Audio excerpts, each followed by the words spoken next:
Natural స్క్రబ్బర్ని ఇంట్లోనే ఈజీగా ఎలా తయారు చేసుకోవాలో అయితే ఈ వీడియోలో చూపిస్తున్నాను.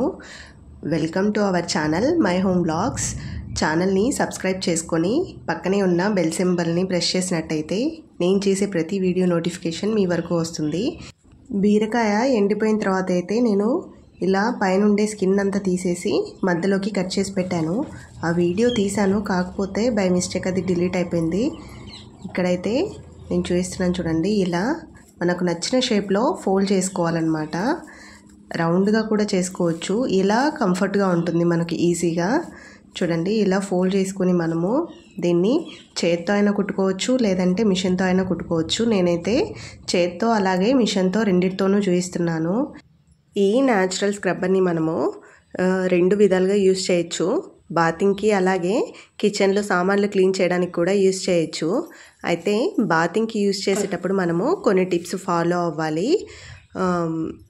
యూస్ చేసిన వెంటనే వాష్ చేసి నీట్గా ఎండలో అయితే ఎండబెట్టుకోవాలన్నమాట. అప్పుడే మనకి ఇది నీట్గా ఉంటుంది.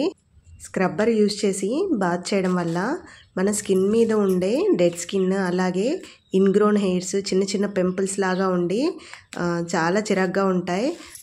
ఆ పింపుల్స్ అలాగే మన స్కిన్ మీద ఉండే మురికి, జిడ్డు అంతా కూడా ఇలా స్క్రబ్బర్తో బాత్ చేయడం వల్ల చాలా నీట్గా క్లీన్ అయిపోతాయి అన్నమాట.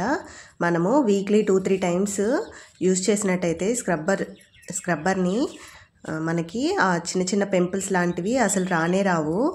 అయితే మనము స్క్రబ్బర్ని డైలీ యూస్ చేయకూడదు, వీక్లీ 2 or 3 టైమ్స్ యూస్ చేయొచ్చు.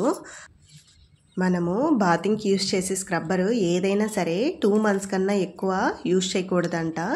కాబట్టి ఇలా న్యాచురల్గా మనము బాత్ స్క్రబ్బర్ని తయారు చేసుకున్నట్టయితే మన ఎన్విరాన్మెంట్కి కూడా మనము ఎంతో కొంత మేలు చేసిన వాళ్ళం అవుతాం అన్నమాట. ఇక్కడ చూడండి, నేనైతే చేత్తో కుట్టేశాను. ఇంకా రెండవదైతే మిషన్ మీద చూపిస్తానన్నాను కదా, దీన్ని కూడా ముందు దానిలాగే ఫోల్డ్ చేసుకోవాలి.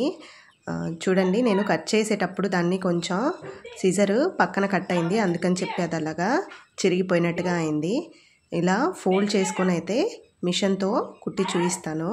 మిషన్ మీద కూడా ఈజీగానే వస్తుంది. చెప్పాను కదా, చూడ్డానికి ఇది రఫ్గా ఉంది, మామూలుగా చాలా స్మూత్గా ఉందన్నమాట. చూడండి, ఇక్కడైతే నేను మిషన్ మీద కుట్టి చూపిస్తున్నాను. నాది హ్యాండ్ మిషన్. మన సైడ్ కాళ్ళతో తొక్కే ఉంటాయి కదా, కానీ నార్త్ సైడ్ ఎక్కువగా ఇలాంటి మిషన్సే చూస్తారు మీరు. చూడండి ఎంత సింపుల్గా కుట్టగలుగుతున్నానో. మిషన్ మీద అయితే మనకి నీట్గా ఫినిషింగ్ నీట్గా ఉంటుంది. చేత్తో అయినా పర్లేదు, చాలా బాగుంది. చూడండి, సింపుల్గా అయిపోయిందనమాట. ఇదండి ఈ వీడియో నచ్చినట్టయితే లైక్ చేసి షేర్ చేయండి. అలాగే ఛానల్ని సబ్స్క్రైబ్ చేసుకోవడం మర్చిపోవద్దు. Thank you.